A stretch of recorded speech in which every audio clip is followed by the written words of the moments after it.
Alors le paysage, quand on parle de paysage, et notamment quand on parle de paysage en Guadeloupe, on pense souvent aux paysages remarquables, aux paysages naturels. La pointe des châteaux, les chutes du Carbet, la Soufrière, la forêt, les cascades. En réalité, le paysage, la notion de paysage est beaucoup plus large. La définition, en général retenue pour le paysage, c'est celle de la Convention de Florence en 2000, qui dit que le paysage désigne une partie de territoire telle que perçue par les populations et qui résulte de l'action de facteurs naturels et humains et de leurs interrelations.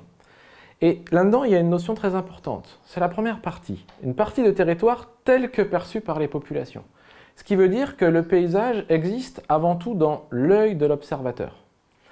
Et ça, c'est important parce que en Guadeloupe, justement, la perception des paysages a pas mal changé au cours de ces dernières décennies. En Guadeloupe, la perception des paysages se fait beaucoup par la route. La voiture est un mode de mobilité contraint par rapport à l'organisation du territoire. On a un éclatement des pôles d'habitat, à l'inverse, une concentration des pôles d'activité autour de l'agglomération centre, Pointe-à-Pitre, les Abîmes, Jarry. Et donc on a besoin de la voiture, ou du bus éventuellement, pour aller de l'un à l'autre. Donc on perçoit les paysages essentiellement par la route. Or, le long de ces routes, c'est beaucoup développé au cours des dernières décennies ce qu'on appelle l'urbanisation linéaire, c'est-à-dire une extension de l'urbanisation qui n'est pas concentrée autour d'un noyau, mais au contraire étirée le long des axes routiers. Et ça a une conséquence forte, c'est que du coup, on a, quand on est sur la route, de plus en plus d'écrans visuels de premier plan qui empêchent de percevoir le paysage qui est sur le côté. On peut considérer, du coup, comme on a dit que la perception, l'œil de l'observateur est fondamental dans la notion même de paysage, que cela finalement génère une sorte de privation de paysage, et si on grossit même un peu le trait, une sorte de disparition de paysage, en tout cas dans l'œil de l'observateur. Les coupures d'urbanisation sont de plus en plus rares entre les pôles urbains qui s'étirent le long des routes. Ça se prolonge même notamment dans les quartiers résidentiels par la problématique des clôtures et des murs d'enceinte des propriétés privées. C'était pas forcément le mode d'organisation de l'espace il y a encore quelques décennies où la limite entre l'espace public et l'espace privé n'était pas forcément claire. On ne savait pas exactement quand est-ce qu'on était sur l'accotement de la route ou quand est-ce qu'on était dans le jardin. Aujourd'hui, on cherche beaucoup plus à marquer la propriété privée, à se sentir chez soi, bien chez soi. La question n'est pas de savoir si c'est bien, si c'est mal. L'important, c'est de se rendre compte de ce que ça a comme conséquence sur la perception du paysage. Et du coup, quand le regard n'est pas arrêté par le bâti lui-même, il est le plus souvent maintenant arrêté par un mur ou une clôture opaque. L'œil se retrouve de plus en plus enfermé dans l'emprise de la route. Et en plus, ce qu'on a à voir n'est pas forcément toujours d'une qualité optimale, notamment avec la problématique de l'affichage publicitaire, qui est, à mon avis, insuffisamment contrôlé en Guadeloupe. Il y a profusion de ces grands formats de panneaux publicitaires 4x3, notamment sur les endroits où il y a beaucoup d'embouteillages, et puis une multitude d'enseignes commerciales que chacun vient poser de ci, de là, de toutes formes, de toutes couleurs, à poser parfois très très près de la route ou sur les espaces délaissés. Donc l'œil est enfermé dans la route pour voir des choses qui ne sont pas forcément de grande qualité. Ça, c'est une forme de disparition de paysage.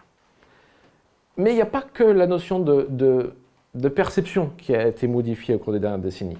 L'identité même de certains paysages a été dégradée ou en tout cas diluée.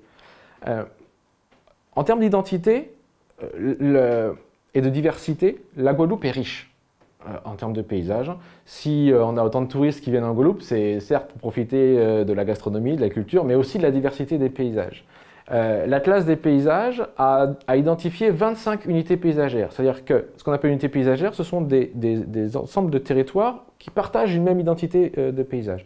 Si on compare par rapport à des surfaces équivalentes en métropole, c'est une diversité 3 fois plus importante que ce qu'on peut avoir sur le territoire national.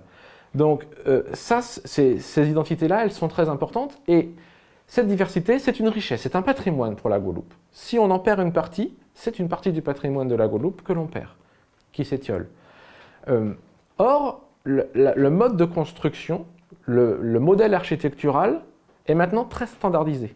On construit, à peu de choses près, une villa créole, à peu près de la même manière aujourd'hui qu'on soit à Capesterre, à Sainte-Anne ou à Grandbourg. Les grands ensembles d'habitat collectif, qui dans les années 60-70 étaient essentiellement concentrés sur l'agglomération pointoise, maintenant se retrouvent de la même manière à Vieux-Habitants, à Goyave, à Port-Louis. Tout ça, ça participe à une standardisation des paysages. On retrouve les mêmes éléments dans tous les paysages de Guadeloupe. Et ce faisant, on a une sorte de banalisation. Les paysages sont de moins en moins spécifiques dans chaque endroit où l'on va.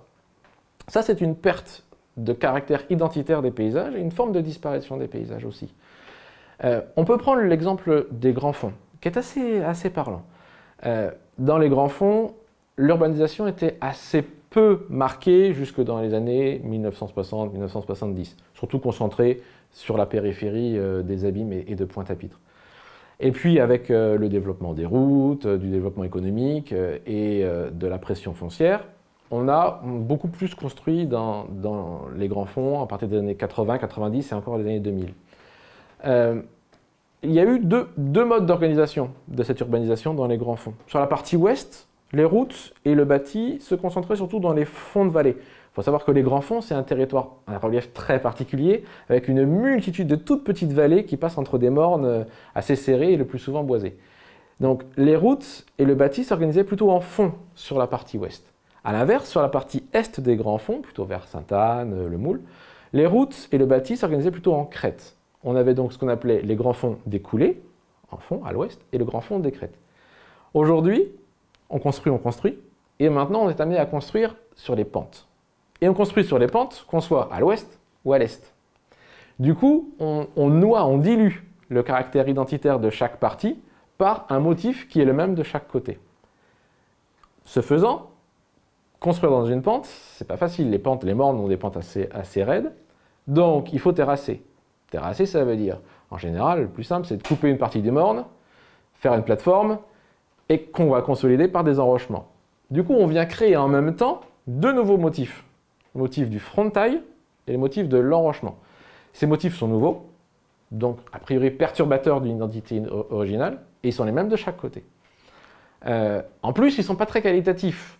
Quand on voyait auparavant, dès que l'œil s'échappait dans les grands fonds, on avait cette juxtaposition de mornes et de pentes boisées. Aujourd'hui, on a de multitudes frontailles et de multitudes enrochements qui viennent perturber la lecture simple et originale de ce paysage auparavant. Les frontailles, ils prennent une dimension encore plus importante si on parle de carrières. Et des carrières dans les grands fonds, c'est pas ce qui manque. Ce qui est logique, c'est un socle calcaire. Le tuf calcaire est très utile, tout à fait indispensable au métier des travaux publics et de la construction. Donc c'est une ressource indispensable pour la Guadeloupe. Mais son extraction n'est pas sans conséquence en termes de paysage. Une carrière, ça signifie en général presque araser complètement un morne. En termes de paysage, c'est violent. Ça veut dire qu'on vient nier, couper, faire supprimer ce qui faisait l'identité même du paysage, son originalité, le relief si particulier des grands fonds. Donc c'est pas neutre.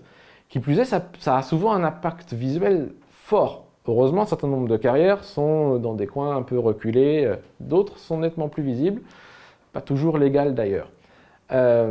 Et donc ça, ces carrières-là, elles ont un impact visuel très fort. On parle des carrières, mais finalement, on pourrait parler de plein de choses dans les grands fonds qui disparaissent sous la pression foncière. On pourrait parler des mares également.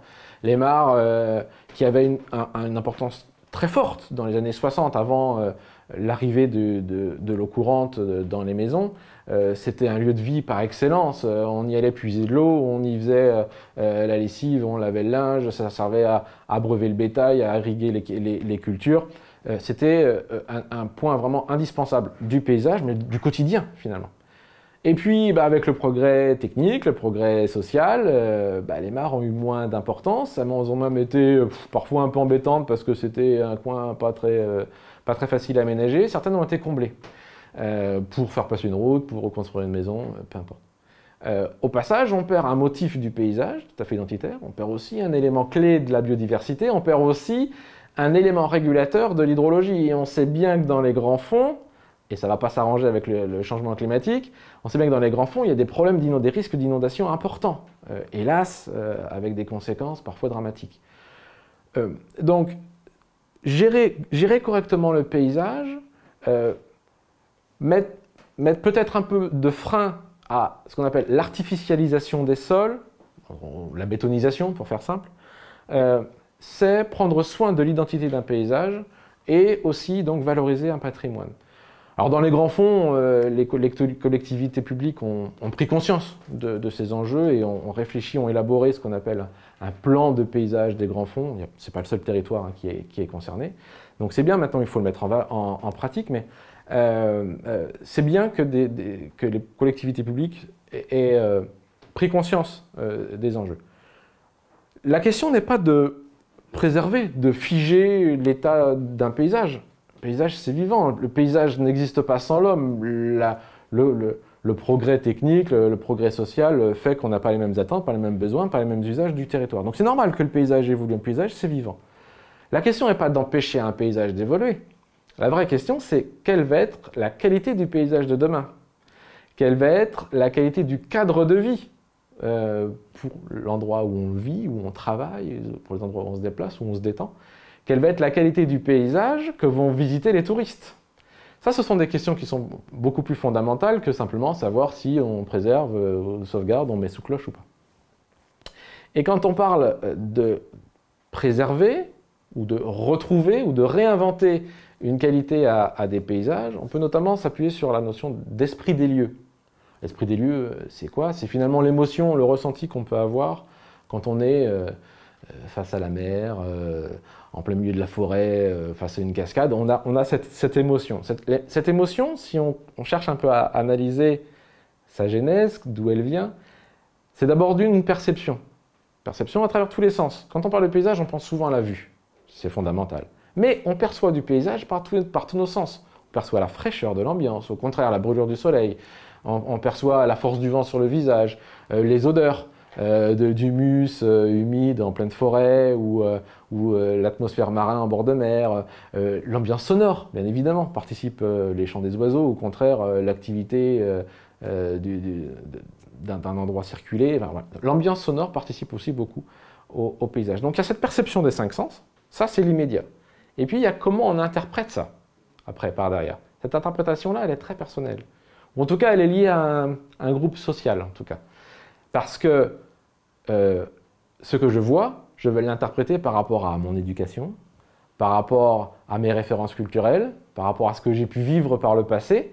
Et c'est ça ce qui va me faire en sorte que je vais ressentir une émotion positive, je vais me sentir bien, ou au contraire même attiré, ou au contraire avec un mouvement de répulsion face à certains paysages. C'est mon interprétation personnelle.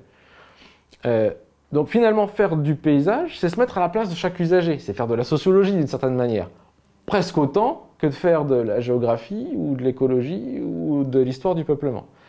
Pour prendre en compte les paysages, il faut tenir compte de tout ça. Voilà, on ne part pas juste d'une jolie peinture, il faut prendre conscience de tout ça pour retrouver de la qualité à nos paysages. Alors, en ce qui concerne la société va inévitablement générer des infrastructures pour la gestion de la société, de l'espace de la ville, les besoins. Donc il va inévitablement y avoir des infrastructures de transport, des infrastructures de gestion des déchets, etc. La question n'est pas de dire ah, on n'en veut pas, c'est pas beau, pas chez nous. On a souvent ce réflexe-là, oui c'est bien, mais pas chez nous. La question en fait, c'est savoir comment l'objet va s'insérer dans le paysage. Est-ce qu'il va venir perturber l'identité paysagère, la qualité de ce qu'on voit, ou pas? On peut tout à fait insérer une décharge sans que ça se voit. On pense à la décharge par exemple, on pense à la décharge de la Gabarre. Elle est nettement mieux intégrée aujourd'hui qu'elle ne l'était auparavant. Mais on peut penser aussi à la décharge de l'Espérance. La décharge de l'Espérance, elle est située dans un endroit très très peu perçu. À moins de prendre un drone ou d'aller vraiment sur les hauteurs de Sainte-Rose, finalement on l'aperçoit très peu. Comme quoi, on peut faire une très grosse infrastructure relativement bien intégrée au paysage. C'est des choses qui sont possibles. Donc la question n'est pas de savoir faire ou ne pas faire, c'est comment le faire. Et la question du changement climatique relève aussi de cet aspect-là. Je parlais tout à l'heure du risque inondation. Ne pas construire dans le lit d'une rivière, savoir préserver des espaces tampons, c'est à la fois faire du paysage, réserver des espaces de respiration, des espaces où on va pouvoir se promener, on va pouvoir prendre l'air, se ressourcer, et en même temps prendre en compte le risque hydrologique. Sur le littoral, on a cette très forte érosion du trait de côte sur, hélas, un grand nombre de littoraux en Guadeloupe. Là, c'est davantage la question des usages qui va être interpellée, notamment, là on est dans la bonne période, ce qu'on appelle la surfréquentation du littoral et les réflexes qu'on peut parfois avoir de couper un peu la végétation qui nous gêne, etc. Or, la végétation sur le littoral, elle est primordiale pour le maintien du littoral en place. Donc il faut aussi qu'on puisse accepter dans nos usages, dans notre regard, le bien fondé de cette végétation sur le littoral. Il faut qu'on se sorte un petit peu de certains clichés qui peuvent nous influencer parfois. Le fameux cliché à destination des latitudes européenne et nord-américaine, de la plage de sable blanc baignée par un lagon turquoise et simplement planté de cocotiers. Ça résiste pas au changement climatique, ce type de paysage. Retrouver les bosquets forestiers, les taillis qui reprennent leur place, par exemple à Bois-Jolant, c'est ça qui va permettre la pérennité de nos paysages littoraux. Et puis, ne pas oublier une notion qui est particulière, on est sur un archipel, on est entouré d'eau. Les paysages, on pourrait aussi parler de paysages sous-marins. Et là, on a un atout fondamental pour lutter contre l'érosion, c'est la barrière de corail. Or, on la dégrade énormément. Par quoi? Notamment par la problématique de nos rejets et de la pollution des eaux côtières. Ça passe aussi par une prise de conscience de chacun, mais aussi des élus, pour qu'on puisse améliorer ces infrastructures de traitement, notamment de l'assainissement. C'est sûr qu'on a du retard en ce qui concerne certaines politiques publiques, déchets, assainissement, décharges sauvages, mais surtout si on compare par rapport à la moyenne nationale et la moyenne européenne. D'ailleurs, la France se fait épingler par l'Europe tous les ans à cause du retard de ces installations d'assainissement. Et ça a forcément une conséquence, à la fois sur la qualité des paysages et à la fois sur le ressenti, ces fameux esprits des lieux que peuvent avoir les touristes quand ils viennent en Guadeloupe. C'est sûr que quand on va se promener dans la campagne avec une ambiance un peu bucolique et qu'on trouve une carcasse de frigo, 3 sacs poubelles et un vieux tracteur au bord du chemin, l'ambiance est nettement moins bucolique. On s'en rend moins compte, mais l'état des coraux est très dégradé. Et ça, c'est notre assainissement, et ça participe aussi à la dégradation de nos paysages. Mais ce n'est pas que les politiques publiques, parce que les décharges sauvages, ce n'est pas l'élu qui va aller le mettre au bord du chemin. La dégradation des coraux, par du piétinement, ou par un usage abusif de crème solaire, ou par des prélèvements de coraux parce que c'est joli dans son salon, ce n'est pas les élus. Ce sont des réflexes aussi individuels de la population guadeloupéenne, des visiteurs, de tout le monde, c'est partagé. Et donc c'est à chacun de porter sa pierre à l'édifice. C'est certain qu'il faut des décisions politiques. On a peut-être un peu de retard dans ce domaine. Il faut qu'il y ait une prise de conscience. Ceci dit, moi je ne suis pas fataliste. L'important c'est de prendre conscience des choses, de l'état des choses, et de mettre en place les politiques qu'il faut pour les compenser. Je pense qu'on est sur la bonne voie en Guadeloupe. On a du retard, il faut qu'on le rattrape, mais il y a une prise de conscience croissante des politiques pour aller dans le bon sens, à la fois en matière d'environnement et à la fois en matière de prise en compte des paysages. Retrouver l'identité de nos paysages guadeloupéens. Et je pense que c'est en prenant conscience de ce qui fait notre richesse qu'on pourra mieux valoriser notre patrimoine. Notamment, il y a une question qui est intéressante, c'est celle de la végétation en Guadeloupe, de la nature en ville. On a longtemps attiré les touristes, on continue encore à le faire, avec des images pleines de cocotiers, de multipliants, de bougainvilliers, d'hibiscus. Mais vous avez la même carte postale, exactement la même, à La Réunion, aux Seychelles, aux Canaries, à Tahiti. Finalement, qu'est-ce qui distingue la Guadeloupe là-dedans? On est dans un monde concurrentiel. retrouver une identité à travers la nature en ville, avec une végétation plus spécifique de notre territoire, notamment en s'appuyant sur les espèces indigènes. Ça, c'est un défi très intéressant pour les paysages de demain, au-delà des projets d'aménagement qui doivent toujours plus, toujours mieux prendre en compte le paysage, c'est une certitude.